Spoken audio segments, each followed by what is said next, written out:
दोनों पैर दबाए हुए ड्योढ़ी में गए और दरवाजे से झांक कर देखा। मूंगा की धुंधली मूरत धरती पर पड़ी थी और उसकी सांस तेजी से चलती सुनाई देती थी। राम सेवक के लहू और मांस की भूख से वो अपना लहू और मांस सुखा चुकी थी। एक बच्चा भी उसे गिरा सकता था, परंतु उससे सारा गांव थर थर कांपता था। हम जीते मनुष्य से नहीं डरते, पर मुर्दे से डरते हैं। रात गुजरी, दरवाजा बंद था, पर मुंशी जी और उनकी पत्नी ने बैठकर रात काटी। मूंगा भीतर नहीं घुस सकती थी, पर उसकी आवाज को कौन रोक सकता था। मूंगा से अधिक डरावनी उसकी आवाज थी। भोर को मुंशी जी बाहर निकले और मूंगा से बोले, यहाँ क्यों पड़ी है? मूंगा बोली, तेरा लहू पीऊंगी। उनकी पत्नी ने बल खाकर कहा, तेरा मुंह झुलस दूंगी। पर उनकी पत्नी की ऐसी बातों ने मूंगा पर कुछ असर न किया। उसने जोर से ठहाका लगाया। पत्नी खिसियानी सी हो गई। हंसी के सामने मुंह बंद हो जाता है। मुंशी जी फिर बोले, यहाँ से उठ जा। ना उठूंगी। कब तक पड़ी रहोगी? तेरा लहू पी कर जाऊंगी। मुंशी जी की प्रखर लेखनी का यहाँ कुछ और जोर ना चला और पत्नी की आग भरी बातें यहाँ सर्द हो गईं। दोनों घर में जाकर सलाह करने लगे, ये बला कैसे टलेगी, इस आपत्ति से कैसे छुटकारा होगा। देवी आती है तो बकरे का खून पी कर चली जाती है, पर ये डायन मनुष्य का खून पीने आई है। वो खून जिसकी अगर एक बूंद भी कलम बनाने के समय निकल पड़ती थी तो अठवारों और महीनों सारे कुनबे को अफसोस रहता और ये घटना गांव में घर घर फैल जाती। क्या यही लहू पीकर मूंगा का सूखा शरीर हरा हो जाएगा? गांव में ये चर्चा फैल गई। मूंगा मुंशी जी के दरवाजे पर धरना दिए बैठी है। मुंशी जी के अपमान में गांव वालों को बड़ा मजा आता है। देखते देखते सैकड़ों आदमियों की भीड़ लग गई। इस दरवाजे पर कभी कभी भीड़ लगी रहती थी। ये भीड़ राम गुलाम को पसंद ना थी। मूंगा पर उसे ऐसा क्रोध आ रहा था कि यदि उसका बस चलता तो वो उसे कुएं में ढकेल देता। इस तरह का विचार उठते ही राम गुलाम के मन में गुदगुदी समा गई और वो बड़ी कठिनता से अपनी हंसी रोक सका। आह, वो कुएं में गिरती तो क्या मजे की बात होती, परंतु ये चुड़ैल यहाँ से टलती ही नहीं, क्या करूं? मुंशी जी के घर में एक गाय थी जिसे खली, दाना और भूसा तो खूब खिलाया जाता, पर वो सब उसकी हड्डियों में मिल जाता था। उसका ढांचा पुष्ट हो जाता था। राम गुलाम ने उसी गाय का गोबर एक हांडी में घोला और सब का सब बेचारी मूंगा पर उड़ेल दिया। उसके थोड़े छींटे दर्शकों पर भी डाल दिए। बेचारी मूंगा लदफद हो गई और लोग भाग खड़े हुए। कहने लगे, यह मुंशी राम गुलाम का दरवाज़ा है। यहाँ इसी प्रकार का शिष्टाचार किया जाता है। जल्द भाग चलो, नहीं तो आपके इससे भी बढ़कर खातिर की जाएगी। इधर भीड़ कम हुई, उधर राम गुलाम घर में जाकर खूब हंसा और तालियां बजाई। मुंशी जी ने इस व्यर्थ की भीड़ को ऐसे सहज में और ऐसे सुंदर रूप से हटा देने के उपाय पर अपने सुशील लड़के की पीठ ठोंकी। सब लोग चंपत हो गए, पर बेचारी मूंगा जो की त्यों बैठी रह गई। दोपहर हुई, मूंगा ने कुछ नहीं खाया। सांझ हुई, हजार कहने सुनने से भी उसने खाना नहीं खाया। गांव के चौधरी ने बड़ी खुशामद की, यहाँ तक कि मुंशी जी ने हाथ तक जोड़े, पर देवी प्रसन्न ना हुई। निदान मुंशी जी उठकर भीतर चले गए। वो कहते थे कि रूठने वाले को भूख आप ही मना कर लिया करती है। मूंगा ने ये रात भी बिना दाना पानी के काट दी। लाला जी और ललाइन ने आज फिर जाग जाग कर भोर किया।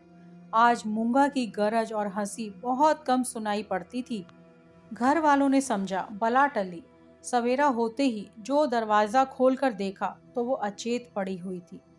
मुंह पर मक्खियां भिनभिना रही थी और उसके प्राण पखेरु उड़ चुके हैं। वो इस दरवाजे पर मरने ही आई थी।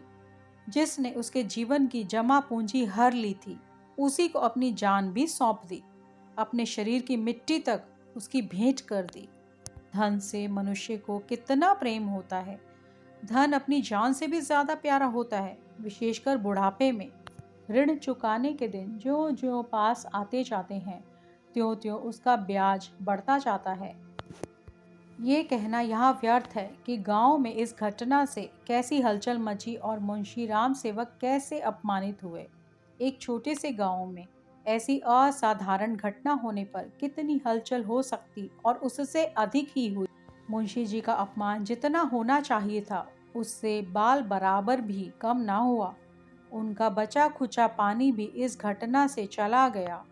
अब गांव का चमार भी उनके हाथ का पानी पीने या उन्हें छूने का रवादार ना था। यदि किसी ऐसे घर में कोई गाय खूंटे पर मर जाती है तो वो आदमी महीनों द्वार द्वार पर भीख मांगता फिरता है। ना नाई उसकी हजामत बनावे, ना कहार उसका पानी भरे, ना कोई उसे छुए। ये गौ हत्या का प्रायश्चित, ब्रह्म हत्या का दंड तो इससे भी कड़ा है और इसमें अपमान भी बहुत है। मूंगा ये जानती थी और इसीलिए इस दरवाजे पर आकर मरी थी। वो जानती थी कि मैं जीते जी तो कुछ नहीं कर सकती, मर कर उससे बहुत कुछ कर सकती हूँ। गोबर का उपला जब जल कर खाक हो जाता है तब साधु संत उसे माथे पर चढ़ाते हैं। पत्थर का ठेला आग में जलकर आग से अधिक तीखा और मारक हो जाता है। मुंशी राम सेवक कानूनदा थे। कानून ने उन पर कोई दोष नहीं लगाया था। मूंगा किसी कानूनी दफा के अनुसार नहीं मरी थी। ताज़ीरात हिंद में उसका कोई उदाहरण नहीं मिलता था। इसलिए जो लोग उनसे प्रायश्चित करवाना चाहते थे उनकी भारी भूल थी। कुछ हर्ज नहीं, कहार पानी भरे या ना सही, वो आप पानी भर लेंगे। अपना काम आप करने में भला लाज ही क्या। बजा से नाई बाल ना बनवाएगा। हजामत बनाने का काम ही क्या है। दाढ़ी बहुत सुंदर वस्तु है। दाढ़ी मर्द की शोभा और श्रृंगार है। और जो फिर बालों से ऐसी घिन होगी तो एक एक आने में तो अस्तुरे मिलते हैं। धोबी कपड़ा ना धोवेगा, इसकी भी कुछ परवाह नहीं। साबुन तो गली गली कौड़ियों के मोल आता है। एक पट्टी साबुन में दर्जनों कपड़े ऐसे साफ हो जाते हैं जैसे बगुले के पर। धोबी क्या खाकर ऐसा साफ कपड़ा धोवेगा। पत्थर पर पटक पटक कर कपड़ों का लता निकाल लेता है। आप पहने, दूसरे को भाड़े पर पहनाए, भट्टी में चढ़ावे, रेह में भिगावे। कपड़ों की तो दुर्गत कर डालता है। जभी तो कुर्ते 2-3 साल से अधिक नहीं चलते। नहीं तो दादा हर 5वें बरस 2 अचकन और 2 कुर्ते बनवाया करते थे। मुंशी राम सेवक और उनकी स्त्री ने दिन भर तो यूं ही कहकर अपने मन को समझाया। सांझ होते ही उनकी तर्कनाएं शिथिल हो गई थी। अब उनके मन पर भय ने चढ़ाई की। जैसे जैसे रात बीतती थी भय भी बढ़ता जाता था। बाहर का दरवाजा भूल से खुला रह गया था, पर किसी की भी हिम्मत ना पड़ती थी कि जाकर दरवाजा बंद तो कराए। निदान पत्नी ने हाथ में दिया लिया, मुंशी जी ने कुल्हाड़ा, राम गुलाम ने गंडासा। इस ढंग से तीनों चौकते हिचकते दरवाजे पर आए। यहाँ मुंशी जी ने बहादुरी से काम लिया। उन्होंने धड़क दरवाजे से बाहर निकलने की कोशिश की। कांपते हुए पर ऊंची आवाज में पत्नी से बोले, तुम व्यर्थ डरती हो, वो क्या यहाँ बैठी है। पर उनकी प्यारी पत्नी ने उन्हें अंदर खींच लिया और झुंझला कर बोली, तुम्हारा यही लड़कपन तो अच्छा नहीं। ये दंगल जीत कर तीनों आदमी रसोई के कमरे में आए और खाना पकने लगा।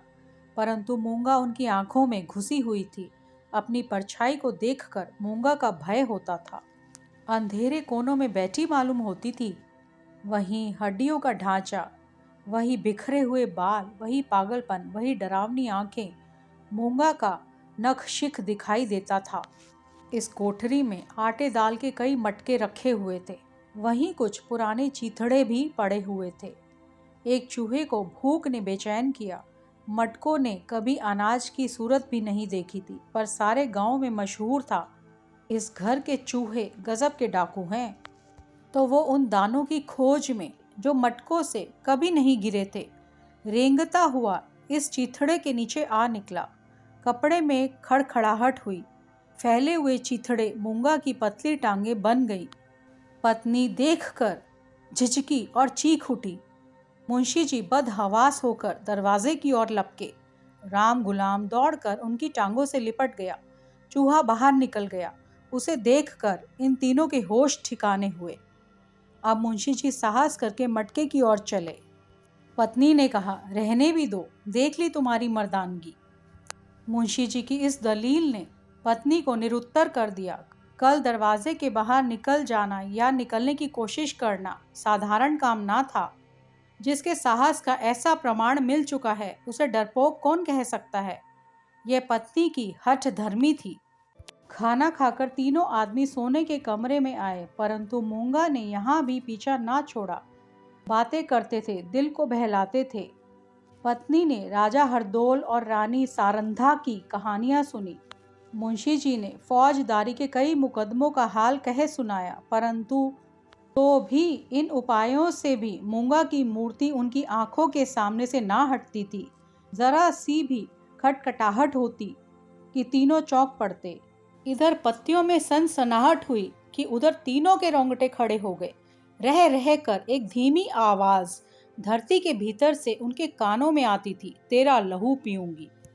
आधी रात को पत्नी नींद से चौंक पड़ी। वो इन दिनों गर्भवती थी। लाल लाल आंखें वाली, तेज और नोकीले दांतों वाली मूंगा उसकी छाती पर बैठी हुई जान पड़ती थी।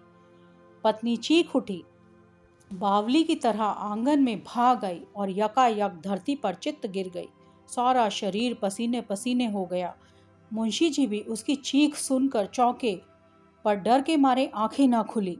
अंधों की तरह दरवाजा टटोलते रहे। बहुत देर बाद उन्हें दरवाजा मिला। आंगन में आए। पत्नी जमीन पर पड़ी हाथ पांव पटक रही थी। उसे उठाकर भीतर ले आए, पर रात भर उसने आंखें न खोली। भोर को अक बक बकने लगी। थोड़ी देर में ज्वर हो आया। बदन लाल तवा सा हो गया। सांझ होते होते उसे सन्नीपात हो गया और आधी रात के समय जब संसार में सन्नाटा छाया हुआ था, पत्नी इस संसार से चल बसी। मूंगा के डर ने उसकी जान ले ली। जब तक मूंगा जीती रही, वो पत्नी की फुफकार से सदा डरती रही। पगली होने पर भी उसने कभी पत्नी का सामना नहीं किया, पर अपनी जान देकर उसने आज पत्नी की जान ली। भय में बड़ी शक्ति है। मनुष्य हवा में एक गिरहा भी नहीं लगा सकता, पर इसने हवा में एक संसार रच डाला है। रात बीत गई, दिन चढ़ता आता था, पर गांव का कोई आदमी पत्नी की लाश उठाने को आता ना दिखाई दिया। मुंशी जी घर घर घूमे, पर कोई ना निकला। भला हत्यारे के दरवाजे पर कौन आए, हत्यारे की लाश कौन उठावे। इस समय मुंशी जी का रोब दाब, उनकी प्रबल लेखनी का भय, उनकी कानूनी प्रतिभा एक भी काम ना आई। चारों ओर से हार कर मुंशी जी फिर अपने घर आए। यहाँ उन्हें अंधकार दिखता था। दरवाजे तक तो आए, पर भीतर पैर नहीं रखा जाता था। ना बाहर ही खड़े रह सकते थे। बाहर मूंगा थी, भीतर उनकी पत्नी। जी को कड़ा करके हनुमान चालीसा का पाठ करते हुए घर में घुसे। उस समय उनके मन पर जो बीतती थी वही जानते थे। अनुमान करना कठिन है। घर में लाश पड़ी हुई, ना कोई आगे न पीछे। दूसरा ब्याह तो हो सकता था। अभी इसी फागुन में तो 50वां लगा है, पर ऐसे सुयोग्य और मीठी बोल वाली स्त्री कहाँ मिलेगी। अफसोस। अब तगादा करने वालों से बहस कौन करेगा, कौन उन्हें निरुत्तर करेगा।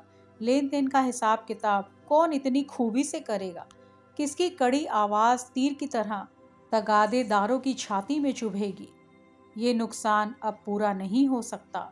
दूसरे दिन मुंशी जी लाश को ठेले गाड़ी पर लाद कर गंगा जी की तरफ चले। शव के साथ जाने वालों की संख्या कुछ भी ना थी।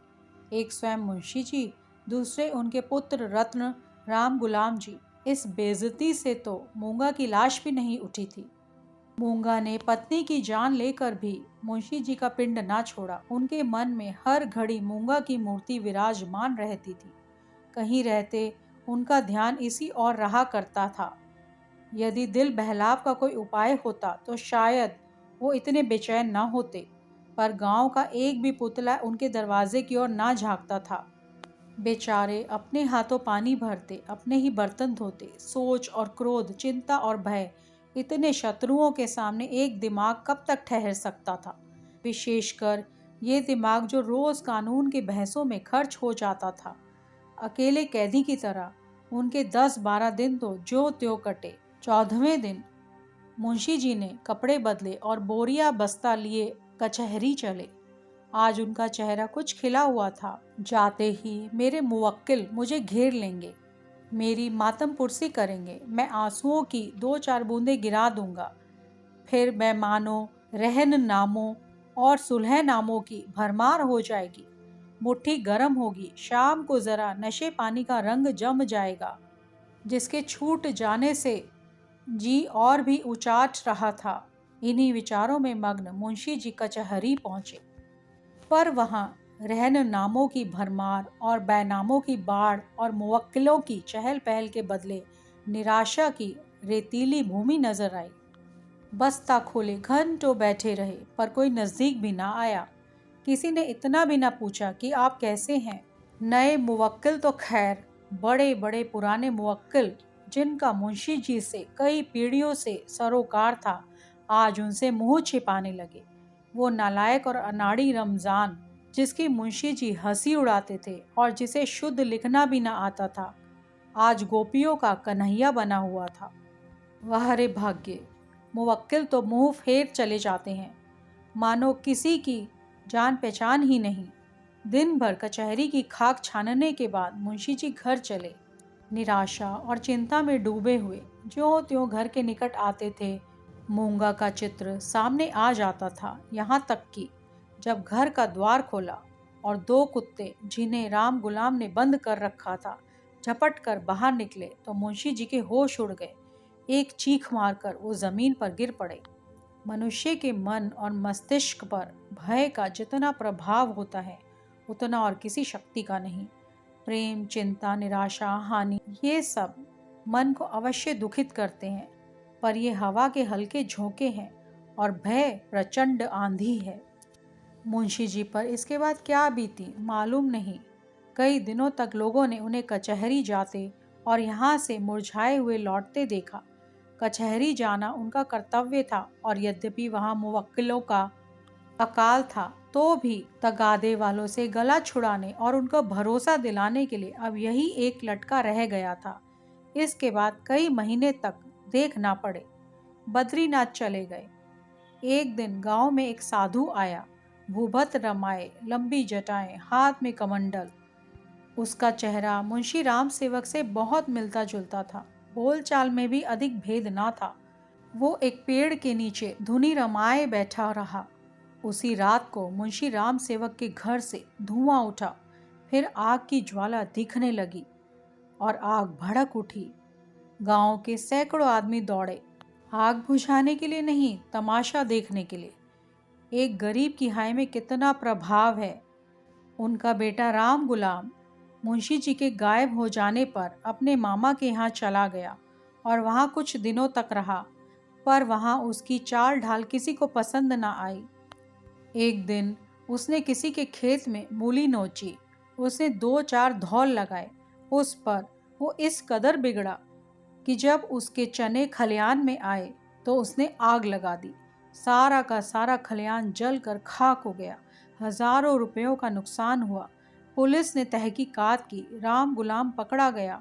इसी अपराध में वो चुनार के रिफॉर्मेटरी स्कूल में मौजूद है। ये कहानी सुनने के लिए आपका दिल से धन्यवाद। आपका दिन शुभ हो।